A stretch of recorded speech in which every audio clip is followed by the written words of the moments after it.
కావలి నియోజకవర్గ పరిధిలో ఏ ఒక్క ఎకరా పంట ఎండిపోకుండా చివరి ఆయకట్టు వరకు సాగునీరు అందించేందుకు కూటమి ప్రభుత్వం పక్కా ప్రణాళిక సిద్ధం చేసింది. నెల్లూరు కలెక్టరేట్లో కలెక్టర్ హిమాంశు శుక్లా అధ్యక్షతన కావలి, ఉదయగిరి ఎమ్మెల్యేలు దగ్గుమాటి వెంకటకృష్ణారెడ్డి, కాకర్ల సురేష్ నీటిపారుదల శాఖ అధికారులతో కీలక సమీక్షా సమావేశం నిర్వహించారు. కావలి కాలువపై నేటి నుంచి వారాబందీ విధానాన్ని పకడ్బందీగా అమలు చేయాలని కలెక్టర్ అధికారులను ఆదేశించారు. అనధికార మోటార్లకు విద్యుత్ సరఫరా నిలిపివేసి కాలువ చివరి భూములకు నీరందించేలా కఠిన చర్యలు తీసుకుంటుందన్నారు. ఫస్ట్ ఎస్సీఏపీ ఎస్పీడీసీఎల్ గారు ఈరోజు సోమవారం ఉంది, మీకు ఈ రోజే పవర్ కట్ చేసేసండి. అక్కడే మంగళవారం, బుధవారం, బృహస్పతివారం, శుక్రవారం 4 రోజులు మీరు పవర్ ఆఫ్ చేసేసండి. శనివారం, రవివారం అండ్ సోమవారం 3 days పైన ఇచ్చేసేయండి. అన్నీ వెళ్ళిపోవాలి. ఆ తర్వాత మిగతా ఇటు ఓటీస్ లూసిస్ మీరు పీజీపీఎన్ ఫామ్ ఫిల్ చేయాల్సింది. ముందు ఉన్న లూసిస్ క్లోజ్ చేసేసేయండి. సిబిఆర్కి అడిషనల్ ఇంకా 2 days. ఫస్ట్ రేపు చివరి అందరికి ఇచ్చేసేయండి. బుధవారం మీరు మిగతా క్లోజ్ చేసుకొని ఓన్లీ సిబిఆర్ దగ్గర హెడ్ చేయండి. అప్పుడే 2 days ఇచ్చిన తర్వాత దెన్ మీరు ముందు రావడం స్టార్ట్ చేసేసేయండి. ఇలా చేస్తూ ఇక్కడ వచ్చిన తర్వాత 3 days ఇక్కడ చేసి మళ్ళీ లాస్ట్ నుంచి మళ్ళీ స్టార్ట్. ఇలా ఈ ఆగస్ట్ నెల మాకు చాలా ఇంపార్టెంట్. నాకు ఈ రోజు, రేపటి కూడా కాదు, ఈ రోజు 10 అయినా 12 అయినా రాత్రి 1 అయినా నాకు ప్రొసీడింగ్స్ కావాలి. ఈ వారాబందీ సిస్టమ్ మీరు ఎలా చేస్తారు, దీంతో సహా నాకు ఇరిగేషన్ డిపార్ట్మెంట్, ఎలక్ట్రిసిటీ డిపార్ట్మెంట్, ఇద్దరు ఆర్డియోస్ కూడా ఉన్నారు, రెవెన్యూ, ఎస్పీ గారికి కూడా చెప్పడం జరిగింది, పోలీస్. సో 4 డిపార్ట్మెంట్ సంబంధించి నాకు ప్రొసీడింగ్స్ ఫస్ట్ ఏ రోజు డే వరకు చేయండి. మీరు ఇక్కడ నుంచి ఈరోజు 3rd August 15 September వరకు ఏ కాలువలో ఏ రోజు ఎంత వాటర్ రిలీజ్ చేస్తారు అనేది ప్రాపర్ పేపర్లో తయారు చేసుకొని ఈ రోజు రాత్రి నాకు రావాలి. మీ సైడ్ నుంచి కూడా వెంటనే విఆర్ఓస్, ఈ సైడ్ నుంచి లోకల్ విఆర్ఓస్ ఉంటారు. ఎక్కడైనా విఆర్ఓ లేకపోతే విఆర్ఓ వీక్ ఉంటే అక్కడే వేరే మండల్ నుంచి లేకపోతే వేరే విలేజ్ నుంచి విఆర్ఓ వేయండి. అది చాలా important. VRO plus police rule చాలా కీలకం ఉంటుంది. కొన్ని చోట్ల వాళ్ళు గొడవ చేస్తారు. ఫస్ట్ మాకు ఇచ్చేసేయండి. ఒకటి ఫస్ట్ లెవెల్ ఆఫీసర్, దానిపైన వేరే మండల్ నుంచి మీకు స్టాఫ్ షార్టేజ్ ఉండవచ్చు. సో మీరు సూపర్వైజర్ ఆఫీసర్ పెట్టేసేయండి. ఇక్కడ ఉన్న నీటి సంఘాల ప్రెసిడెంట్తో కూడా నా రిక్వెస్ట్ అంటే, నీ ద్వారా ప్రతి రైతుకి ఇలా గవర్నమెంట్ ఆలోచన ఉంది. ప్రతి ఏకర్లో ఉన్న క్రాప్ని కాపాడుతాను, ఒక పద్ధతి ప్రకారం వెళ్తున్నాను. ఎక్కడైనా వాటర్ సమస్య ఉంటే నాకు ఇవ్వడం జరుగుతుంది. సో వాటర్ మన దగ్గర ఉంది, ఓన్లీ వాటర్ మేనేజ్మెంట్ ఇక్కడ ఇష్యూ ఒక పద్ధతి ప్రకారం చేస్తాను. నెక్స్ట్ ఇంకోటి ఎమ్మెల్యే గారు చెప్పినట్టుగా ఇమ్మీడియట్గా సైమల్టేనియస్గా 3-4 days ఈ ఎక్సర్సైజ్ మీ సీనియర్స్తో కూడా మాట్లాడండి. ఇక్కడ దీనికి ఏం చేయాలి, నెక్స్ట్ 10 daysలోనే స్టడీ చేసి నాకు చెప్పండి. నేను శాంక్షన్ ఇచ్చిస్తాను. ఎంత డబ్బు అయినా ప్రాబ్లం లేదు. ఎందుకంటే దీని మీద ఆల్మోస్ట్ 1 lakh అయినా ఎకర్స్ ఉన్నాయి కాబట్టి టెండర్ చేసి మీరు కాంట్రాక్టర్ ఐడెంటిఫై చేసుకుని రెడీగానే ఉంటారు. ఏ రోజు మనం ఇక్కడ ఆపుతామో ఆ రోజే వర్క్ స్టార్ట్ అయిపోవాలి. దాదాపుగా మాకు జలదంకి మండలంలో సమస్య దీని మూలంగా, తర్వాత టైలెండ్ కావలికి. సో ఇక్కడి నుంచి ఈ సైఫన్ ఇద్దరం కూడా, కృష్ణారెడ్డి గారు నేను కూడా ఇద్దరం కూడా చూడడం జరిగింది. ఆ సైఫన్ డ్యామేజ్ అవ్వడం, అక్కడ వాటర్ లీకేజ్ ఉన్నందువల్ల కింద టైలెండ్ రైతులు ఇబ్బంది పడే పరిస్థితి, వాటర్ ఫ్లో లేక. మొట్టమొదటి నుంచి కూడా వాటర్ రిలీజ్, ఇంత కెపాసిటీ వాటర్ వదులుతున్నామని పైన చెప్పడమే కానీ మాకు చివరికి వచ్చేసరికి ఉదయగిరి కావలికి మాకు సరైన వాటర్ సదుపాయం లేక ఇబ్బంది పడే పరిస్థితి. కానీ గత 2 సంవత్సరాల నుంచి రైతు ప్రభుత్వంలో కృష్ణారెడ్డి అన్న కానీ నేను కానీ టైంకి వాటర్ వదలడం కానీ, కృష్ణారెడ్డి గారికి ఎక్కువ దీని గురించి ఎక్స్పీరియన్స్ ఉంది, పూర్తి అవగాహన ఉంది. అక్కడ స్ట్రక్చర్స్ మీద కానీ వాటి మీద వారి ఎక్స్పీరియన్స్ తోటే మనం ముందుగానే దీన్ని పసిగట్టి ఎక్కడన్నా సమస్య ఉన్నా కూడా ముందుగానే చూసి ముందుకెళ్ళే పరిస్థితి చేసుకుంటూ వస్తా ఉన్నాం 2 ఏళ్ల నుంచి. అన్ఫార్చునేట్లీ ఈ సైఫన్ డ్యామేజ్ అయినందువల్ల చాలా ఇబ్బంది అయింది.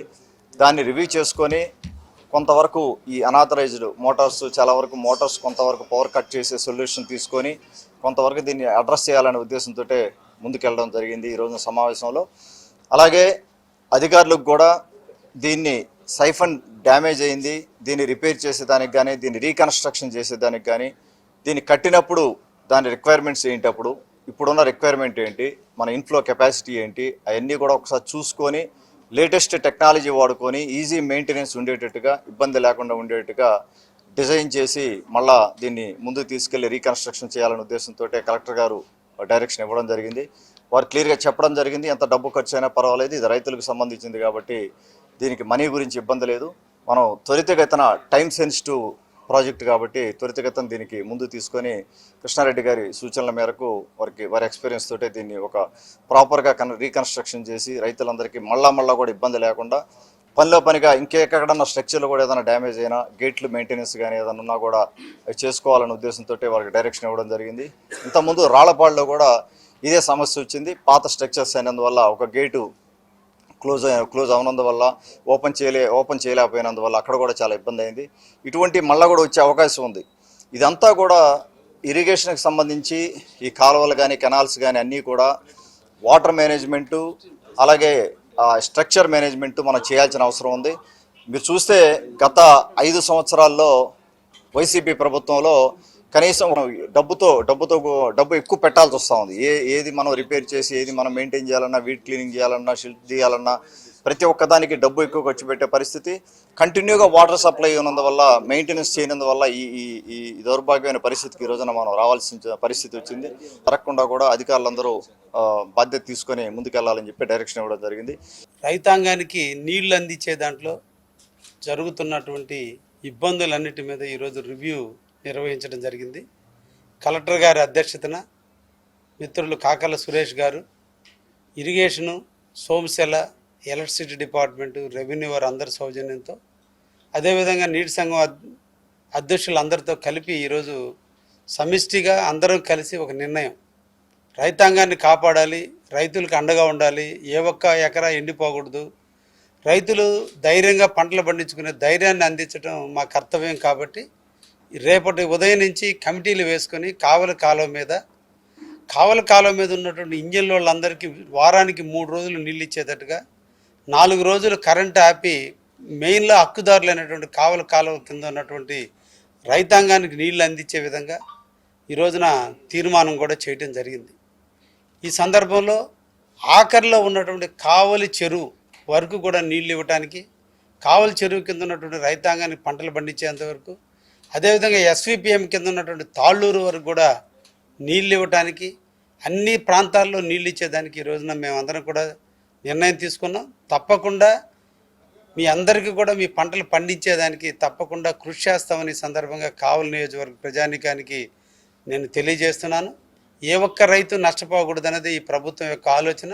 అందుకని మన ముఖ్యమంత్రి శ్రీ నారా చంద్రబాబు గారి సూచనలతో ఈ రోజున మేమిద్దరం కూడా ఎమ్మెల్యేలు ఇద్దరం కూడా కూర్చొని, కలెక్టర్ గారు అందరం కూడా కూర్చొని చర్చించడం జరిగింది. తప్పకుండా మీకు న్యాయం జరుగుతుంది.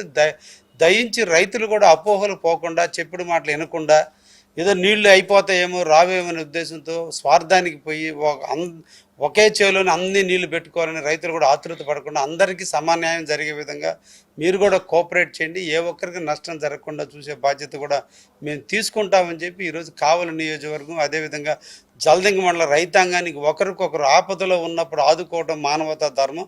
కాబట్టి మన ఒక్కరమే పండించుకోవాలనేది కాదు, అందరికీ సమపాళ్ళలో పండించుకునేటట్టుగా రైతులు కూడా కోఆపరేట్ చేస్తే తప్పకుండా ఏ ఒక్క ఎకరా కూడా ఎండకుండా చూసే బాధ్యత మేము తీసుకుంటామని, దీనికి మీరు మా నీటి సంఘం అధ్యక్షులతోనూ వాళ్ళు చెప్పినటువంటి అధికారులు చెప్పిన సూచనలతోనూ మీరు కూడా మెలగాలని, అటు ఇంజన్ల ద్వారా పండించుకునే వాళ్ళు కావచ్చు, కాలువ ద్వారా పండించుకునే వాళ్ళు కావచ్చు, చెరువు ద్వారా పండించుకునే వాళ్ళు ఏ ఒక్కరూ అపోహలు పోవద్దని మేము ఇచ్చేటువంటి లస్కర్ల డైరెక్షన్లో మీరందరూ పోవాలని కూడా ఈ సందర్భంగా రైతాంగాన్ని కోరుకుంటూ, సోమశెల్లో నీళ్లు ఉన్నాయి, ఈరోజు శ్రీశైలంలో కూడా నీళ్లు వస్తున్నాయి, పోతుడిపేట రెగ్యులేటర్ నుంచి సోమశెలకు కూడా నీళ్లు రావడానికి జరుగుతుంది.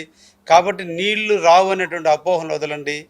ఒకటే స్ట్రక్చర్ కొద్దిగా మైనర్ డ్యామేజ్ అయింది, ఆ డ్యామేజ్కి కావాల్సినటువంటి ప్లాన్ 1, ప్లాన్ 2, ప్లాన్ 3 రూపంలో ఏ విధంగా అయితే మీ రైతాంగానికి నీళ్ళు ఇవ్వాలో ఆ విధంగా ఎంత ఖర్చు పెట్టైనా ఇప్పించేదానికి ఈ ప్రభుత్వం సంసిద్ధంగా ఉంది. అధికారులు కూడా కలెక్టర్ గారు కావచ్చు, సంబంధిత మంత్రులు కూడా డైరెక్షన్లు ఇవ్వడం జరిగింది. ఎప్పటికప్పుడు పహారా చేసుకుని ఎక్కడ కూడా ఇబ్బంది రాకుండా, ఎక్కడ కూడా వేస్ట్ కాకుండా రైతాంగాన్ని న్యాయం జరుగుతుందనే విషయాన్ని కూడా రైతాంగానికి తెలియజేస్తున్నా. ధన్యవాదాలు.